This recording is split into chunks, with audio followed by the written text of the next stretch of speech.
तो हमने the prime immortal के लास्ट एपिसोड में देखा था कि ये एल्डर इन दोनों को फॉर्मूलेस केव के बारे में लंबा चौड़ा ज्ञान दे रहा था और कहता है तो फाइनली हम जिस जगह पर आना चाहते थे हम वहां पर आ चुके हैं, ये फॉर्मूलेस वॉल है। यांग कहता है लेकिन एल्डर वहां पर तो दीवार है, आखिर हम लोग वहां पर कैसे जाएं? एल्डर इन दोनों को धक्का देते हुए कहता है बकवास करना बंद करो और जाओ, और फिर इन दोनों को उस फॉर्मूलेस वॉल में धक्का दे देता है, जिसे देखकर ये दोनों ही बड़े घबरा जाते हैं। एल्डर कहता है चलो अब मेरा काम तो हो गया। अब हमें दूसरी साइड दिखाया जाता है जहां पर यांग धड़ाम से जमीन पर गिरा होता है। अब खड़े होते हुए कहता है आखिर ये कौन सी जगह है और आखिर सिया मिंग्याओ कहां पर है? ऐसा लगता है कि सिया मिंग्याओ और किसी जगह पर पहुंच गई होगी। अब जी बाहर आते हुए कहती है मास्टर सिया मिंग्याओ का तो मुझे पता नहीं, लेकिन ये जगह किसी का जीफू है और इस जीफू का कोई मास्टर भी है। जी यांग को ये सब बातें बता ही रही होती है, लेकिन तभी किसी तरह की पावर आती है जो कि यांग को लगती है, जिसकी वजह से यांग पानी के अंदर डूबता ही चला जाता है। कुछ देर के बाद यांग पानी के बाहर निकलता है और फिर सामने कुछ देखकर हैरान हो जाता है। यांग के हैरान होने की वजह और कोई नहीं, सामने वाला पर्सन होता है जो कि बिल्कुल यांग जैसा दिख रहा होता है। हमें पता चलता है ये पर्सन और कोई नहीं यांग का ही ईवल रूप होता है, लेकिन इस बारे में यांग को बिल्कुल भी नहीं पता होता। वो मन में कहता है आखिर ये कौन है और आखिर ये मेरे जैसा क्यों दिख रहा है? यांग ये सब सोच ही रहा होता है, लेकिन तभी वो ईवल यांग बड़ी ही तेजी से यांग के सामने आ जाता है और उसको गले से उठा लेता है और फिर कहता है कमजोर, तुम बहुत ही कमजोर हो, तुम्हारे पास कोई हक नहीं है मेरे बारे में जानने का, अब से तेरी जगह मैं लूंगा। यांग कहता है जी कुछ तो मेरी मदद करो, आखिर मैं क्या करूं? जी कहती है मुझे माफ करना मास्टर, लेकिन ये आपका ही ईवल रूप है, इस मामले में मैं आपकी बिल्कुल भी मदद नहीं कर सकती। अब वो यांग को जोर से पंच मारता है, जिसकी वजह से यांग दूर जाकर गिरता है। ये हंसते हुए कहता है तुम बहुत ही कमजोर हो, तुम मदद मांगने के अलावा और कुछ नहीं कर सकते, और फिर दोबारा यांग पर अटैक कर देता है। यांग को इन बातों को सुनकर बहुत ही गुस्सा आ जाता है और फिर अपनी स्वॉर्ड को निकालकर उसके अटैक को रोक लेता है। वो पीछे आते हुए कहता है तेरे को बिल्कुल भी ड्रैगन स्प्रिंग स्वॉर्ड का यूज करना नहीं आता, देख मैं तुझे दिखाता हूँ आखिर इस स्वॉर्ड का यूज कैसे करते हैं। और फिर कुछ तो करता है जिसकी वजह से उसकी स्वॉर्ड पर एक ड्रैगन आ जाता है। यांग गुस्से में कहता है तुझको क्या लगता है कि तू ही अकेला है जो कि स्वॉर्ड पर ड्रैगन को ला सकता है? देख मैं भी स्वॉर्ड पर ड्रैगन को ला सकता हूँ। और फिर अपनी स्वॉर्ड पर गोल्डन कलर के ड्रैगन को ले आता है और फिर इन दोनों में फाइट होना स्टार्ट हो जाती है। इन दोनों की फाइट इतनी तेज होती है कि हम लोग देख ही नहीं पाते। इन दोनों के ड्रैगन भी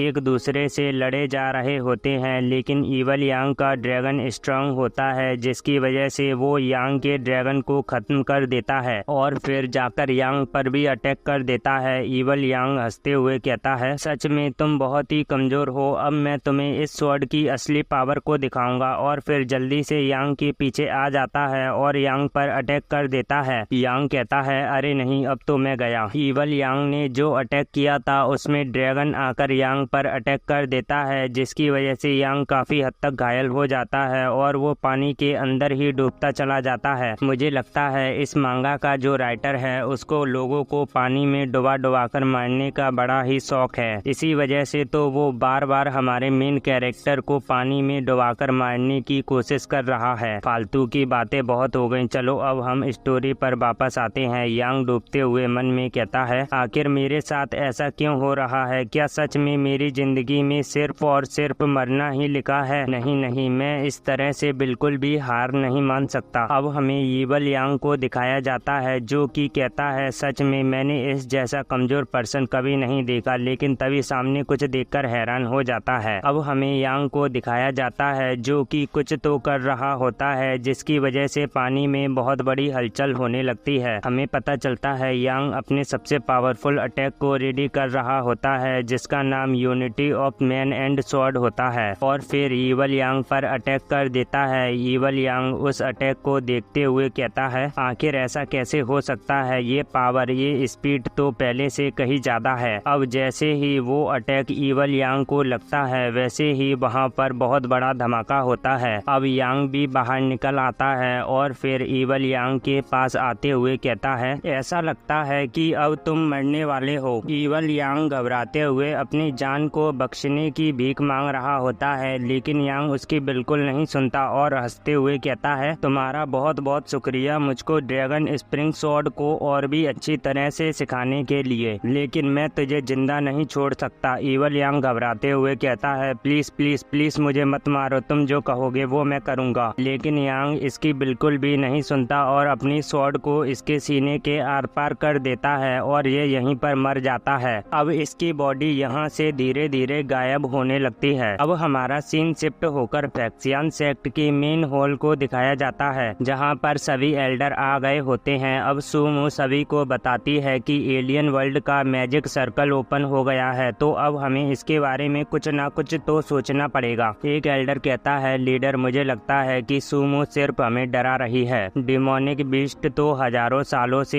एलियन वर्ल्ड में बंद है। अगर सच में मैजिक सर्कल खुल गया होता तो अभी तक तो डिमोनिक बीस्टों ने हमारे वर्ल्ड पर अटैक कर दिया होता। इसका नाम जो मिंग है और ये टियान किंग माउंटेन का लीडर है। सुमो गुस्सा करते हुए कहती है, वहाँ पर मैं अकेली नहीं थी जिसने डिमोनिक बीस्ट को देखा था, वहाँ पर और भी लोग थे जिन्होंने डिमोनिक बीस्ट को देखा था। और हाँ, आगे चलकर मुझे ब्लेम नहीं करना कि तुमने हमको डिमोनिक बीस्टों के बारे में नहीं बताया। लीडर कहता है, सुमो जो मिंग भी सही कह रहा है, अगर हम तुम्हारी बात को मानते हैं तो हमें 3 सेक्टों को यहाँ पर बुलाना पड़ेगा। और तुम तो अच्छी तरह से जानती हो कि सेक्ट के लीडर को बुलाना इतना आसान भी नहीं होता। ये सेक्ट का लीडर नहीं बल्कि ये सेक्ट का चीफ है, इसका नाम जुआनजू है। मुझे माफ करना, मैं इस बारे में भूल गया था। तभी इसको कुछ एहसास होता है और जल्दी से आकर देखता है तो फॉर्मलेस केव से जोरदार लाइट आसमान की तरफ जाती है। सुमो आते हुए कहती है, ऐसा लगता है कि फॉर्मलेस माउंटेन पर कुछ तो हुआ है, हमें चलकर वहाँ पर देखना चाहिए। अब हमारा सीन शिफ्ट होकर एक पैलेस को दिखाया जाता है, जहाँ पर यांग आ गया होता है। यांग आसपास की जगह को देखते हुए कहता है, आखिर ये जगह कौन सी है, और फिर पैलेस को देखते हुए कहता है, क्या शानदार पैलेस है। और फिर इस पैलेस के अंदर जाने लगता है। कुछ देर चलने के बाद सामने कुछ देखकर हैरान हो जाता है। हमें दिखाया जाता है सामने की तरफ एक लड़की सो रही होती है। वो अपनी आंखें खोलकर जैसे ही सामने देखती है वैसे ही खुश हो जाती है और कहती है, एक आदमी। लेकिन यांग को कुछ और ही लगता है। वो अपनी आंखों को ढकते हुए कहता है, अरे नहीं नहीं, मुझे नहीं पता आखिर मैं यहाँ पर कैसे आ गया, प्लीज मुझे मत मारना। अगर मेरी वजह से आपको कोई परेशानी हुई हो तो प्लीज मुझे इसके लिए माफ कर देना। लेकिन वो यांग की बातों पर बिल्कुल भी ध्यान नहीं देती और फिर यांग को गिराकर उसके ऊपर आ जाती है। ये देखकर यांग उस पर अटैक करता है, लेकिन अटैक कर नहीं पाता। जो देखकर कहता है, आखिर मैं अपनी प्राइमोडियल क्यूआई का यूज क्यों नहीं कर पा रहा। वो कहती है, ये मेरा पैलेस है, यहाँ पर मेरी इजाजत के बिना कोई भी अपनी प्राइमोडियल क्यूआई का यूज नहीं कर सकता। अब और भी ज्यादा कोशिश करना बंद कर दो, क्योंकि कोशिश करना बेकार है। मैं यहाँ पर हजारों सालों से बंद हूँ, फाइनली यहाँ पर कोई आदमी आ गया, अब तुम मेरे पति बनोगे। और फिर उसके कपड़े उतारने लगती है। यांग चिल्लाकर कहता है, जी प्लीज मेरी मदद करो, नहीं तो ये लड़की मेरी इज्जत को लूट लेगी। ये हंसते हुए कहती है, कोशिश करना बेकार है, यहाँ पर तुम्हारी मदद करने के लिए कोई भी नहीं आएगा। और फिर सामने कुछ देखकर हैरान हो जाती है, क्योंकि जी ने यांग को अपनी पावर का थोड़ा सा हिस्सा दे दिया होता है, जिसकी वजह से यांग थोड़ी देर के लिए पावरफुल बन गया होता है। और फिर जल्दी से अपनी स्वॉर्ड को निकालकर उस लड़की पर अटैक कर देता है, लेकिन वो लड़की जल्दी से पीछे हटकर उस अटैक को डॉच कर लेती है और कहती है, स्पिरिट बॉडी पोजीशन, मुझे नहीं पता कि ये तुम्हारे पास कैसे आया, लेकिन ऐसा लगता है कि ये हमारे भाग्य में ही लिखा है। इस लड़की की बातों को सुनकर यांग अपनी स्वॉर्ड को रखते हुए कहता है, मुझे नहीं पता आखिर तुम क्या बात कर रही हो। ये लड़की जल्दी से यांग के पास आकर उसके कंधे पर अपने हाथ को रखते हुए कहती है, सुन लड़के, आज के दिन मैं तुझे